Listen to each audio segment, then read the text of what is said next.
Hey,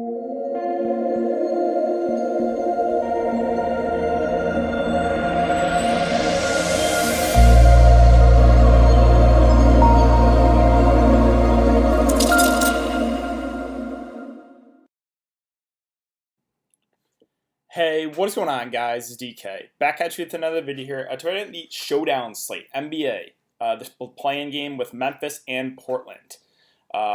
So we got some nice sized tournaments on here on Draftkings. A $20 entry, 100K to first tournament. Some other higher dollar tournaments, decent sized prize pools as well. So I figured, we got a couple days before the actual playoffs start. Why not, get a video out here for the Showdown? So if you guys are new to the channel, my name's DK. I make daily videos breaking down NBA, NFL, PGA, and esports, daily fantasy sports slates. Before we get into the breakdown here, I just want to say again, thank you guys for all support. Currently, right now at 4.16 thousand subscribers, so really do appreciate each and every one of you. Right now, again, the content's all free. My advice, on Twitter, that's all free. The easiest way to support me is just hit that like button, subscribe if you haven't already, and spread the word. If you have friends that like DFS and you enjoy the content, you're making money, just spread the word. I really appreciate that. But yeah, with that out of the way, let's jump into the video. So before we get into the breakdown here for the Showdown slate, what we can do is we can look back and line up here from the final slate of the regular season. So I went with Terrence Davis and Boucher. Terrence Davis was a guy I was pretty high on. I guess I wasn't super surprised, but he fouled out last couple games. I thought maybe people would box score wash and not get to him. He was 52% in the $40 single entry. He was probably lower owned in the smaller dollar tournaments. Tyler Hero and Kendrick Nunn are two guys I liked a good amount. They can't hit the broadside of a barn right now. They were at 1 of 20 combined. Good thing is they're actually still in there. I did make a change, though. I had Brogdon in originally. I was doing everything, trying to find any sort of news, and if Brogdon's only going to play the first half or not.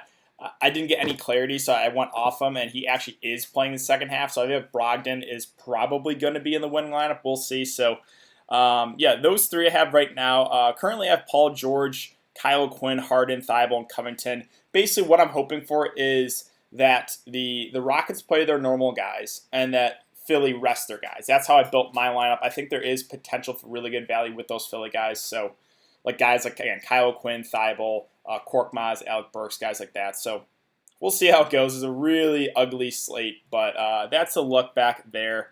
All right, so Showdown slate. This is obviously a little bit different than the normal slate breakdown. So, we got to consider everyone, or at least everyone that plays, right? So I pulled up some box scores here for the last couple games here of both these teams. With both Memphis and Portland, we know where the production is coming from, right? It's Lillard, it's Nurkic, it's CJ from Portland, it's Ja, it's Dylan Brooks, it's Jonas Valanciunas from Memphis. So let's go over the box scores here. Last game for Portland, they ran technically a 9-man rotation, but Anthony Simons played 2 minutes, so don't think we see much of Simon, so I don't think we can really consider him. Hazonia played 11 minutes. He was getting a little bit more run previously. He played 22 the last game, so his minutes are a little bit more up and down. But if he gets that higher end, if he gets into the 20s, I think you could consider him as a value play in the Showdown slate. Whiteside's a guy that's going to back up Nurkic. He probably will get around 15 or so minutes. He played 15 there against the Nets. Played really well in limited time in 19. Yeah, so about 15 to 20, I'd say, from Whiteside. His price is a little bit up, but what you're going to get out of him is he's a really good point per minute guy. So we'll go over that more in a sec. Gary Trent and Carmelo Anthony are very similar plays to me. Right now, they're playing huge minutes. Zach Collins' minutes are way down. I'm not considering him on this slate. But Melo and Trent, they're going to play 35 minutes. They basically just have to knock down their threes, right? Because Memphis will most likely double Lillard. So they're going to see a lot of open threes. Melo and Gary Trent, they got to knock down the threes. So simple as that. CJ, he's been a little bit, hampered with the back injury, playing with a broken back. Still played decent, had a really good first half the last game, not so much in the second half. Lillard, again, playing out of his mind, and then Yusuf Nurkic. Again, we'll get to the prices here in a bit, but I just wanted to kind of go over what guys are playing minutes-wise here.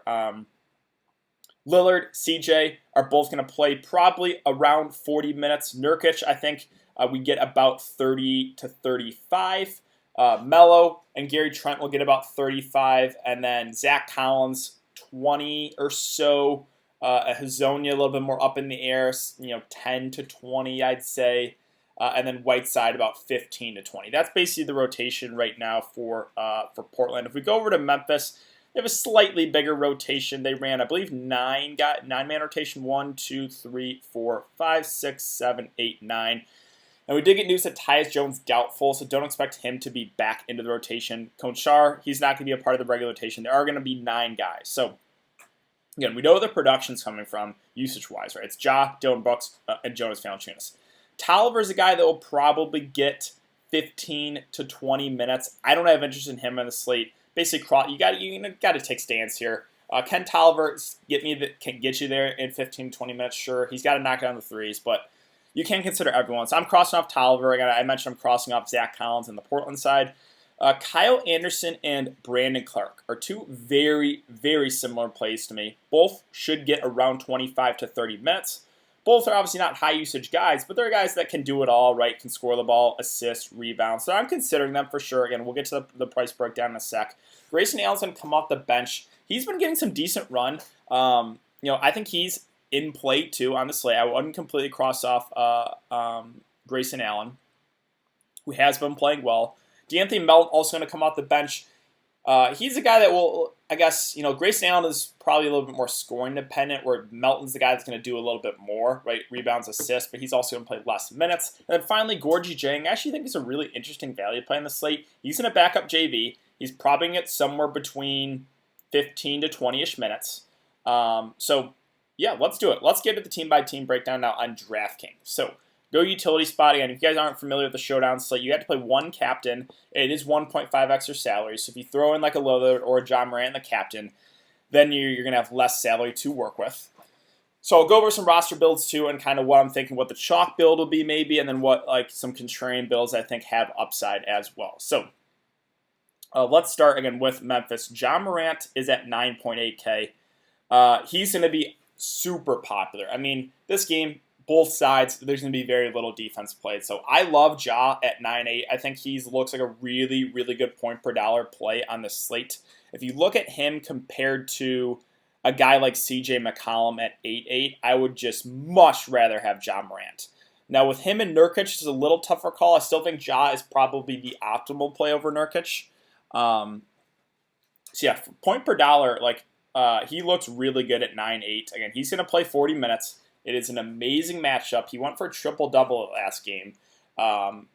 We just saw it, right? Portland plays absolutely no defense. So I really do like Ja here. I think he's going to be very popular, but a play that I'm just willing to eat the chalk in the Showdown slate. Jonas Valanciunas is at 8.6. So I mentioned him. If he gets close to 35 minutes, he could crush. He got almost 35 minutes, and he went absolutely off. 73 fantasy points. I wish he did that for me against OKC. He was on pace to do that when I played him at 2% ownership. And then he picked up 3 fouls, and then the game blew out. So, the minutes are still up, and some of these games have been close, and he's only played 25 or so minutes. Now, it's a must-win game, obviously, and we know that Portland runs big. So, JV, as long as he stays out of foul trouble, I think we get 30 to 35 minutes from him. And he's, again, a really, really good point per minute guy. The issue with him is he has been in some foul trouble recently. So that is a concern. Obviously, as he match up against Nurkic, both centers will have the ball in their hands a decent amount. So there's definitely a chance that one or even both do get in foul trouble, which does worry me, right? That makes them riskier, in my opinion, where a guy like Ja Morant or Lillard, I'm not really worried about their foul trouble and them missing minutes. But I am worried about it with JV. So it's the risk-reward factor for sure. I think Ja is definitely safer. But, we just saw that type of upside from JV that last game. I wouldn't expect 73 again. But he is a guy that can have an enormous game if he plays those minutes and stays out of foul trouble. Dillon Brooks is at 6.6. Normally, he is a guy that I do not like playing because he's very scoring dependent if you look at his stat lines. But, again, they have to win, obviously. He's going to play about 35 minutes. He's going to shoot the ball a ton. 18, 26, 15, and 18. I actually like Dillon Brooks a good amount here, at least on this showdown slate. I like him. I prefer him to guys like Melo and Gary Trent because just, again, the Blazers have higher usage guys. They have CJ, Lillard, and Nurkic, whereas Memphis, you could argue only has JV and Ja. And still, like, the Blazers obviously, better, players, Lillard compared to Ja, and, arguably probably Nurkic to JV. So Dillon Brooks is going to have to do more offensively. That's why I prefer him to Melo and Gary Trent. Now, sure, all three are similar. They have to knock down their threes, but I just prefer Brooks right now to Melo and Gary Trent. So I actually do like him quite a bit there at 6'6", because he's going to shoot the ball a ton here. He's, the number 3 in the offense, 18, 26, 15, and 18 shot attempts. Yeah, I think that looks pretty solid. Then we get to, kind of the tier 2 plays, right? So we already went over Brooks, Ja, and JV. Now we have Clark and Kyle Anderson. And these two are pretty similar. I think Brandon Clark is probably the guy that has more upside. And again, we know that Portland does run big. So I could see Clark playing maybe close to 30 in this one. He is a better point per minute guy, in my opinion, than Kyle Anderson. But Kyle Anderson will still play about, 25 or so minutes. He's a guy that will kind of do it all slow-mo. Again, I think I like the upside a bit more on Brandon Clark. So if you're going to make me pick between these tier 2 guys, I would go Clark over Anderson. Then we get to Grayson Allen. So he's at 4'8". He's going to come off the bench. He's going to play close to 30 minutes, right? He's been getting a decent run. 25 to 30 minutes would be my best guess. He's going to shoot the ball when he's out there. 8, 14, 14, only 6 shot attempts the last game. But he is a guy that, is in play because if he's shooting well, like he could go for 30-plus fantasy points. So maybe not my favorite play for his price, but I think he's certainly, I wouldn't cross him off, right? De'Anthony Melton at 4'2". The minutes are a little bit less on him compared to Grayson Allen. So if you're going to make me pick here, I would actually go Grayson Allen just because the minutes are a little bit higher than Melton. Tyus Jones, again, he's doubtful, so don't expect him to go, which should kind of secure the minutes from Melton and Grayson Allen. And then finally, Gorgie Jang at 3'6". I actually kind of like him for value.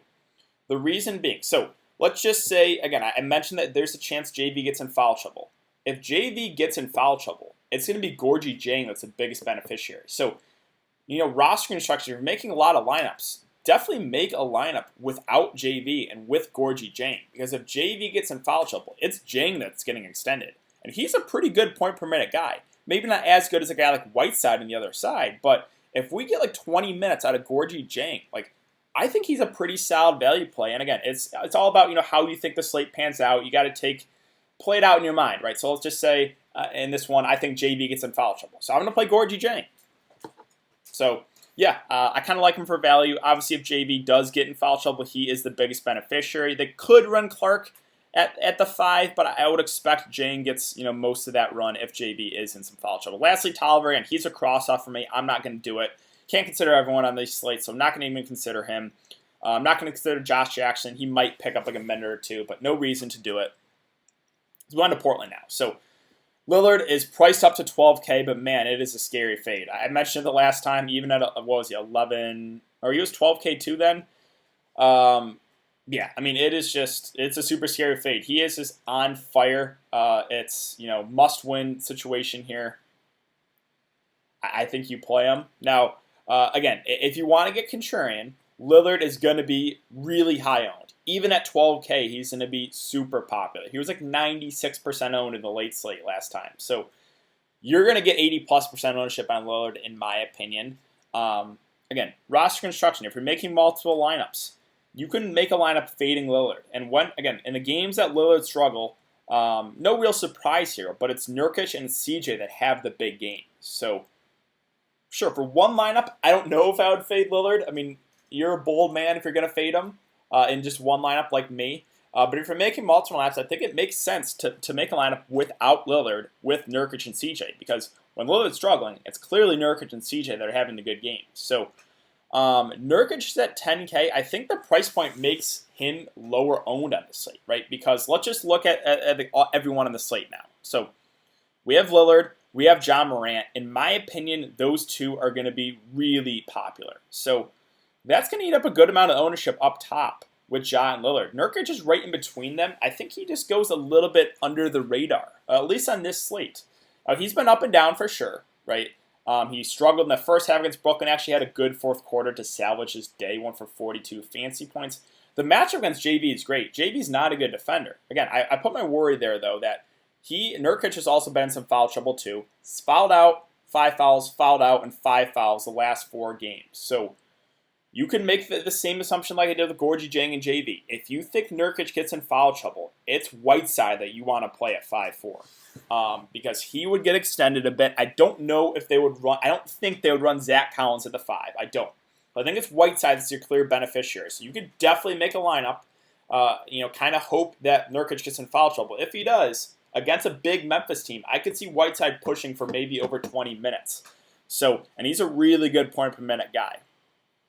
But yeah, back to Nurkic finally. He's been up and down. With Lillard playing so well, he's kind of taken a back seat. But he can still have those games. I mean, look at the first 3 games of the restart. 50, 54, and 54 fancy points. So don't completely cross him off. I think he's just going to be contrarian on this slate. CJ at 8-8, I think goes a little bit lower owned as well, just because, again, Lillard and Ja, in my opinion, are going to eat up so much ownership.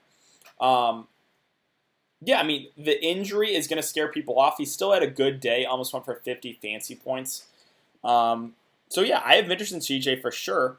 It's just, what works with your roster construction. Can you play both CJ and Lillard? Of course you can. Again, it's a showdown slate. You can definitely do that. So let's just say you go Lillard, CJ, and then Ja Morant on the other side. What does that leave you salary-wise? So it's 6.4K remaining. Plus you have to play someone in the captain spot's 1.5x. So that would make it a little bit tricky, right? So I'll get to more roster construction, though, at the end. Back to Portland.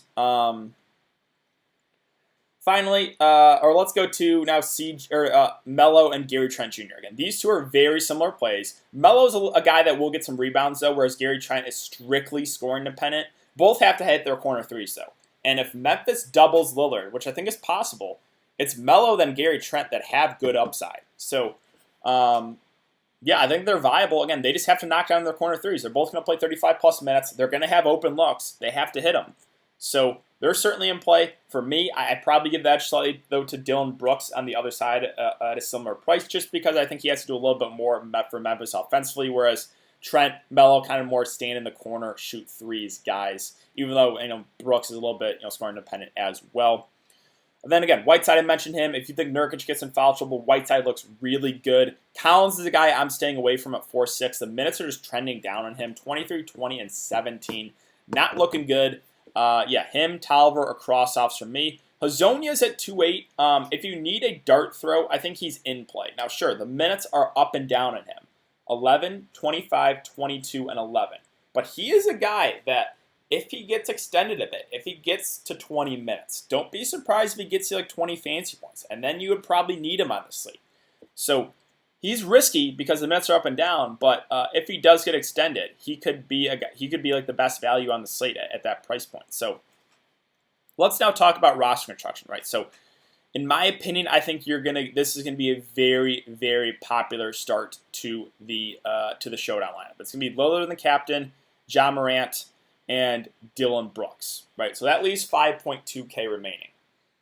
From there, I think probably a popular approach will probably try to get one of those other top 3 guys in there too, and then just go with value. So let's just say we throw JV in there too. That's 3-5 remaining. Then you would have to play, again, some cheap value, but I think that's going to be probably a popular approach, that build. Now, playing Lillard at the captain spot obviously handicaps you guys a bit because he's just such a high price. Now it's 18K. So let's just say that's, again, I think that's like a popular, like a cash game build. But for GPPs, there are some interesting plays that I don't mind taking a shot on in the captain spot. Now, sure, right, the spend-up guys, you can definitely go to Ja Morant. I think he makes for a really good captain spot too. CJ, Nurkic, and JV, maybe a little bit more contrarian to spend-ups, but they'll also get ownership in the captain spot. I think some interesting builds are maybe a guy like Dillon Brooks in the captain spot. He's would only be 9.9. That's 8K remaining in your salary. So If you go back to the slate, you can probably jam in, again, Lillard, Ja Morant. Again, I think those two are going to be really popular. Then you have 6.1K remaining. You can definitely get another one of these studs in there. So let's just say we throw like CJ in there. And then you still have, you can still probably use one of the guys in the mid-range. So I kind of like that as a contrarian build. And the last build I want to mention is, again, if you think JV or Nurkic get in foul trouble, because I think Jang and Whiteside have huge upside if one of those guys do. So I don't mind, again, going with either. This is a super, super risky build, but going with either Jang or Whiteside in the captain spot, because those guys have upside, and if they get more minutes, right, if they get 20-plus minutes, they could crush. So let's just say we throw a guy like Whiteside in there, and we're hoping that Nurkic gets in foul trouble. Now, obviously, for roster construction, you're not going to want to play both Whiteside and Nurkic together. I guess it's still possible, like, if Nurkic plays, like, 30 minutes and Whiteside plays, like, 18, and they can both get you. It's possible, but it's negative correlation for sure. So let's just say, again, we're assuming Nurkic gets in foul trouble. We play Whiteside in the captain spot. Well, now, obviously, I'm not going to consider Nurkic, but Lillard, Ja Morant, you can probably throw CJ and JV in there. No, you can't. You just can't, because then it would be Hazonia. But if you go, you kind of see where I'm getting at, right? So that is a build with either of those backup centers. I actually don't hate that idea to get super, super contrarian. So I think that's really going to wrap it up, guys. Again, for popular builds in the captain spot, it's going to be Lillard. It's going to be Ja Morant for me. For contrarian builds, I don't mind going Dylan Brooks in the captain spot. Sure, again, there's other guys, right? You can definitely consider like Melo and Gary Trent and hope they hit their threes. Or the super, super contrarian build, which I just went over, is one of those backup centers and hope that either JV or Nurkic get in foul trouble.